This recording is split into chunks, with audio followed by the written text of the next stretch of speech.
Okay, mga kaibigan, nandito po tayo dun sa tinatawag natin na wow, yung words of wisdom.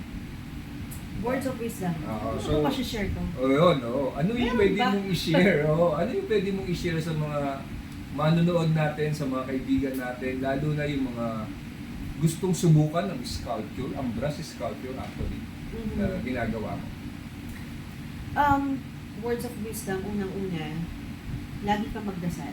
Kaya siya nagpipinta ka o nag-i-sculpture ka, bago ka magsimula sa trabaho mo, or sa konseptong ginagawa mo, ipag-pray mo muna.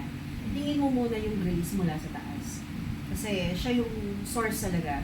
Kasi karamihan sa atin, nakakalimutan yun eh. Ito yung product ng mind ko, ito yung ganito, ganyan. So mahirap kasi i-claim yun kasi hindi naman talaga yun yung truth. May pinanggagalingan kasi tayo ng creativity. So yun, importante, magdasal. Pangalawa, huwag kang matakot i-express yung sarili mo.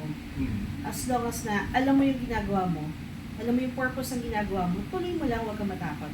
Huwag kang matakot sa criticism ng iba, ay pangit yan. Kasi yung art mo, ikaw yan eh. Huwag kang matakot na may mapangitan kasi gumagawa ka ng art hindi para sa kanila, kundi para sa sarili mo.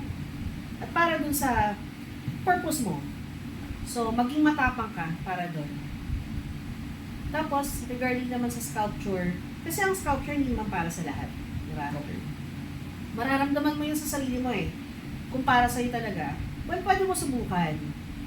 Pero, ikaw mismo makakaramdam yan kung para sa'yo. Kasi andun yung willingness mo tsaka eagerness mo para matuto at para magpursige. Kasi mahirap talaga siya. Kasi kahit ako, hindi naman ako nadalian talaga. Pero dahil sa puso ko, alam kong ito yung gusto ko, hindi ako tumigil. Ang tagal ko inaral ng ang brass. Parang more than a year. And even up to now, nag-aaral pa rin ako. Continuous learning Yes, continuous process. learning. Iyon, isa pa yun. Words of wisdom na huwag kayong humintong matuto. Hindi porket matagal na kayo sa arts, yun na yun. Hindi. Actually, yung secret ng mga masters ngayon, yung mga humble masters, every day is a learning process. Huwag kayong humintong matuto. Kaya nakakatuwa, di ba yung mga masters na talagang makakausap mo humble? Matututo ka eh. Tapos sila din, gusto rin nilang matuto. And that's the key to a successful life. Wow.